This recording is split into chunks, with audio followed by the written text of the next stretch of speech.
welcome to answer your question.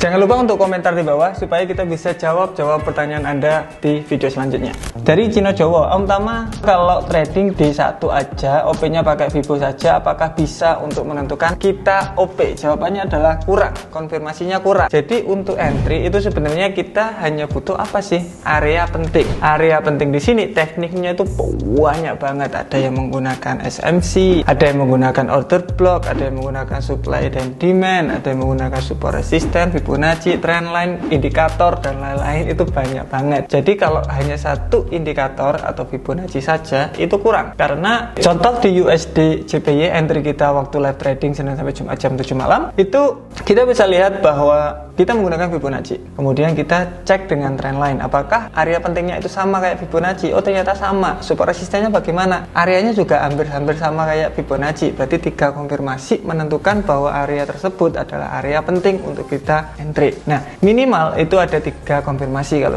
ada 3 konfirmasi, saya buy posisi atau sell posisi, tergantung marketnya dan juga tergantung kalian like button atau enggak. Jadi jangan lupa untuk like sekarang. Dari rule, Mas Tama melakukan forward test dalam waktu berapa lama dan berapa kali trade. Untuk berapa lama itu tergantung kaliannya atau kitanya sebenarnya sebagai trader. Kita bisa menentukan forward test udah selesai, berarti strategi tadi sudah bisa diterapkan atau sudah bisa kita bikinkan sebuah SOP namanya standar. Contoh kalau kalian lihat waktu swing trading sudah ada standarnya sendiri. Kita cek daily, H4, kemudian trendline gimana, Fibo dan lain-lain, kemudian cek di time frame kecil ada rejection atau enggak, kemudian kalau ada rejection kita menggunakan risk management segini, money management segini, dan entry. Ada SOP-nya, enak. Kalau itu udah ada dan juga profit, berarti kalian sudah bisa stop untuk forward testing, lanjut untuk jalan live account-nya. Dari Dayen A, Mas, yang saya rasakan mudah banget dapat uang di trading, begitupun yang orang lain lihat cuma rebahan main HP doang dapat duit. Tapi saya khawatir kalau semua orang jadi trader, terus siapa yang jualan beras, tempe, tahu dan lain-lain? Silakan di video answer your question. This is really good question. Trading di sini bukan untuk semua orang. Kalau semua orang trading ya gimana? Kalau kalian juga terapkan di bisnis Anda, contoh Anda itu jualan tahu. Kalau semuanya orang jualan tahu ya gimana? Ya kan gitu. Jadi nggak semua orang cocok dengan trading di sini. Ada beberapa orang, saya nggak cocok dengan trading, saya lebih cocok jualan konvensional atau saya lebih cocok di sawah dan rumah. It's okay. Jadi nggak ada yang salah, nggak ada yang benar di sana. Cocok-cocokan aja. Makanya saya selalu bilang kalau ada orang mau masuk di trading, pastiin kalian itu tahu dulu dasarnya bagaimana tradingnya, resikonya tahu dulu, belajar dulu. Kalau cocok lanjutin, nggak cocok ya udah cari bisnis lain. Karena masih banyak banget bisnis di luar sana. Tapi untuk trading di sini ini bagus untuk dijadikan sampingan. Jadi contoh jualan tahu, sampingannya trading. Kemudian kalian di sawah, kalau pagi, kalau malam bisa trading 1 sampai 2 jaman. Atau waktu kita live trading ikut trading juga. Monggo. Jadi bagus untuk tambahan memang, bukan untuk penghasilan yang utama. Dari Ipar, tetap semangat Mas. Terima kasih. Jika boleh bahas satu indikator di TradingView yang layak selalu digunakan di trading selain Fibonacci. Kalau indikator maksudnya ini saya jarang banget menggunakan. Kalau biasanya digunakan itu ya cuma moving average eksponensial. Tuh angkanya biasanya 18 sama 8 dan 18 semuanya videonya ada di channel itu. Kalau mau digunakan ya itu kita bisa tahu crossover dan lain-lain, dimana bisa entry nanti ada di sana, itu yang digunain. Tapi biasanya saya nggak pernah menggunakan indikator. Kemudian kalau masalah indikator yang manual, Fibonacci, support resistance dan trendline, itu yang sering digunakan atau harus digunakan itu ya trendline itu pasti, support resistance, supply demand sama aja itu, kemudian Fibonacci. Jadi 3 itu yang biasanya digunakan supaya lebih baik. Dari Yon Andika, Mas, saya nggak pernah punya akun trading, tapi saya mempelajari cara trading. Kalau boleh tahu bagaimana mengukur trend up dan trend down itu sudah berakhir. Ini sudah kita bahas videonya di sini. Cara menentukan trend itu bagaimana, bullish itu selesainya bagaimana, bearish itu selesainya itu kapan, itu ada di sana. Kalau dari technical analysis, kalian juga bisa lihat sekarang di Euro USD. Di Euro USD tanda pertama, kalau kalian tarik garis trend line aja, ini kalau garis trend, itu menarik sebenarnya. Kita lihat 1, 2, 3, 4, 5, 6, 7. Dia respect banget sama trend line-nya. Kemudian dia break, dia break, berarti trennya itu ke break, udah selesai trennya, bearishnya selesai, berubah menjadi tren naik sekarang. Kemudian dia retest, melanjutkan kenaikannya. Berarti ini apa? Dari bearish berubah menjadi bullish. Ini juga ditandai bahwa high yang di sini itu ke tembus. Ini juga ada di video market structure, kalian juga bisa dicek. Ketika ini ketembus, berarti juga tanda bahwa bearish berubah menjadi bearish. Ada dua tanda. Trendline tadi bilang sudah break, market structure juga bilang udah break. Berarti ini udah selesai ini trennya dari bearish ke bullish, dari turun ke naik. Jadi udah nggak boleh sell posisi. Kita harus cari-cari untuk buy posisi di sana. Itu caranya. Oke, dari Yusuf. Kalau market derivatif kripto gimana bang? Soalnya lot size-nya itu soalnya pakai leverage.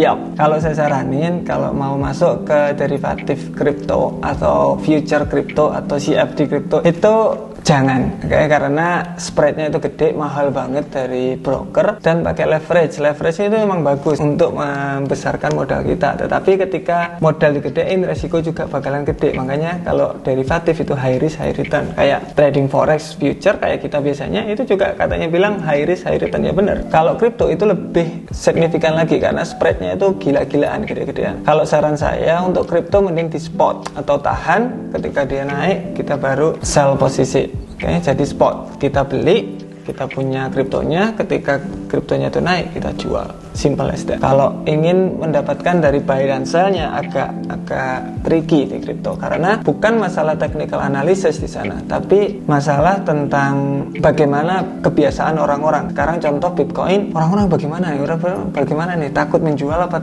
takut membeli? Fear and greed untuk menjadi acuannya, bukan real kayak market kalau menurut saya sih. Kalau itu pendapat pribadi saya sih. Dari Musyair Ahmad, tanya dong mas, misal harga tak sesuai arah, kemudian saya cut loss satu lot, terus OP lagi sesuai arah tren dengan lot lebih besar, 2 kali lot mungkin ya maksudnya. Apakah itu termasuk risk management yang baik? Jawabannya adalah tidak.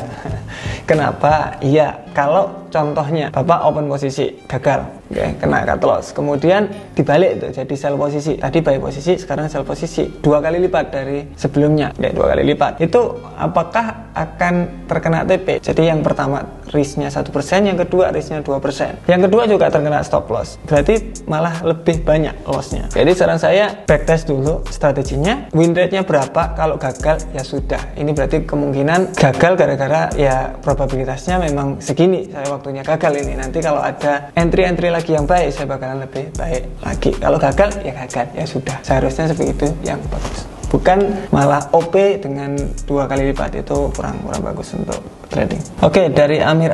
Halo mas, Tama, saya mau tanya, tandanya sudah bisa trading, apakah sudah bisa profit terus? Atau kalau kita loss sudah tidak deg-degan lagi? Soalnya saya sudah belajar 1 tahun lebih di akun demo, hampir tiap hari belajar dan kebanyakan profit. Terima kasih. Kalau dibilang ini masalah kapan kita live, ya kan? Kapan kita masuk ke live akun? Untuk demo akun memang itu nggak ada psikologi, jadi kita entry, sell, buy itu nggak bisa mempengaruhi psikologi kita, jadi aman-aman aja di sana. Tapi kalau dibilang untuk kapan kita harus live, itu saran saya ketika sudah nyoba, contoh 6 bulan kita udah nyoba dengan backtest, jadi 3 bulan sebelumnya kita belajar, 6 bulan kita demo account dan hasilnya lumayan profit, kelihatannya sudah bisa masuk ke live account dengan modal minim aja $500. Kita masuk, kemudian pakai resiko yang paling minim, sebisa-bisa minimnya. Kemudian kalian bisa kerasain tuh, oh bedanya live account sama demo account itu kayak gini. Oh, saya harus ngatur kayak gini, saya ngatur kayak gini. Karena teknikalnya udah bagus di demo tadi, tinggal ngatur psikologinya. Makanya saya saranin pakai resiko yang paling kecil, karena supaya modalnya itu nggak habis.